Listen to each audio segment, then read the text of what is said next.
Economic collapse inevitable.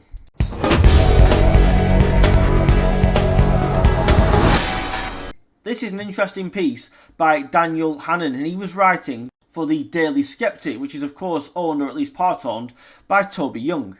And he says that because of this climb down on the welfare bill, it now secures our economic fate, and that economic collapse is going to be inevitable. He says that Starmer has now set in stone that they can never bring Britain's budget back into line, back into balance, back into the black.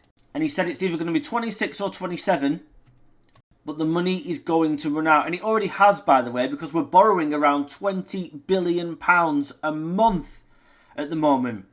We have 1,000 people a day at least applying for these personal independence payments.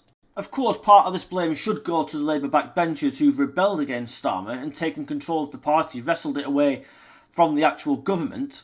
But it also goes on the ministers as well for backing down to Starmer. I think there was some big ministers inside the cabinet that were going to resign over this, and that's why Starmer's had to back down. Who cares if a few backbenchers rebel against you? If he'd stood firm and actually said, right, I'll face you down. And you know what? If I lose the vote, I'll lose the vote. But I believe in this. We need to get Britain back on a decent financial footing. He'd have actually won a few people round. But because he's so weak, so spineless, such an invertebrate, Britain's welfare bill now will continue to rise and rise. And who's going to pay the price for that, by the way? You and me. People that actually go to work, support themselves and pay taxes.